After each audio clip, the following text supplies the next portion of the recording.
So agroecology, it's not a new term. This is a form of sustainable agriculture, but it's more than that. It's an umbrella term for the science, how we farm sustainably, the practice of how we farm sustainably.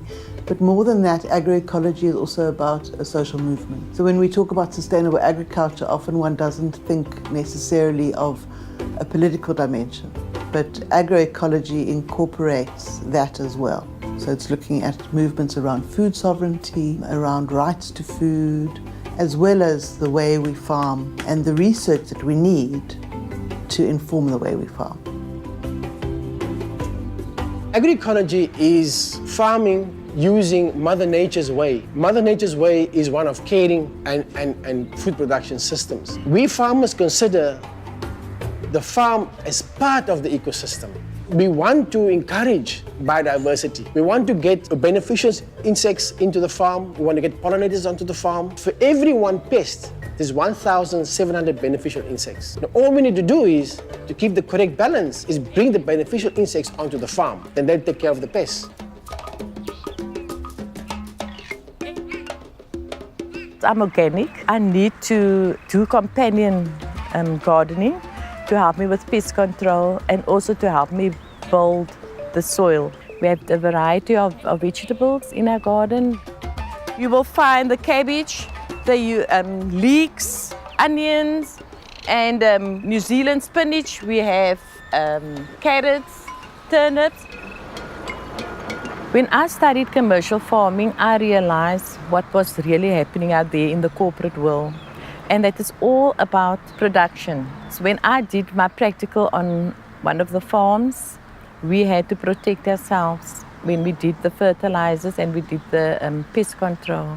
And my question was, why do we need to protect ourselves from food that we're going to eat at the end of the day?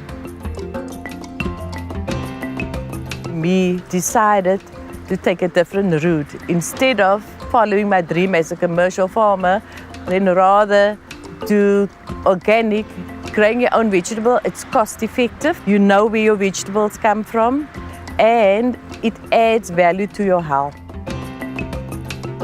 So the principles of agroecology are already practiced by millions of small-scale farmers across the world. But we know that those systems are under threat. You know, traditional systems of agriculture over the years have eroded. They've been taken over by industrial agriculture often, or by threats like mining.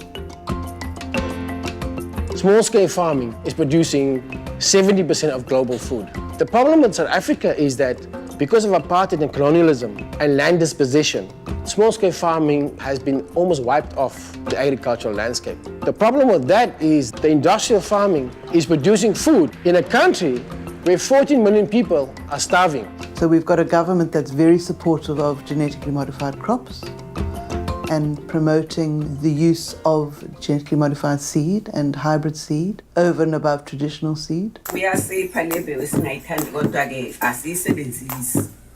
Uma usiphe umbila siyawuthatha kodwa bese siwuthatha siwunike inkukhu.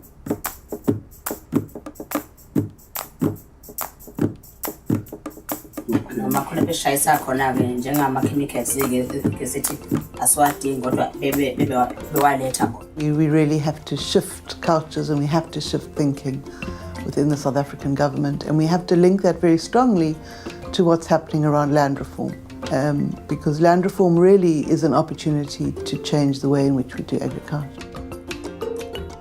I'm trying now to catch my own seeds and also to find out what is the history about the seeds. Because when you buy your seeds and you don't know where seeds come from, it's difficult to save seeds at the end of the day because that is a once-off thing. We decided as the small-scale farmers to share because seeds is gold. Without seeds, there's no fruit.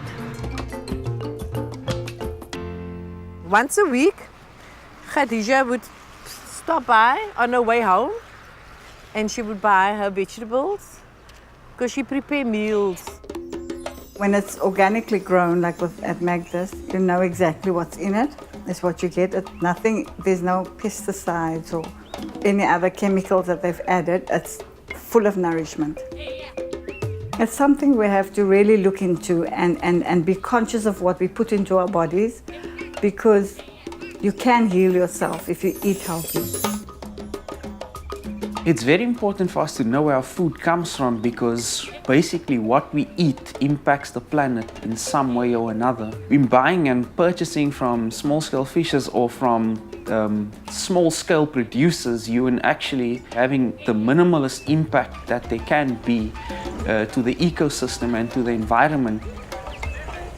The culture in agriculture is based on exploitation and extractivism. Agroecology is the opposite of that. Agroecology is about caring for the people, caring for the planet. For me, as a farmer doing agroecology, my community comes first. So when we produce food, they have access to good, healthy food. The profit is not the sole motivator for us. Rather, the motivation is to be part of the community and build the community. And that is what agroecology for me means as a farmer. I'm a farmer now.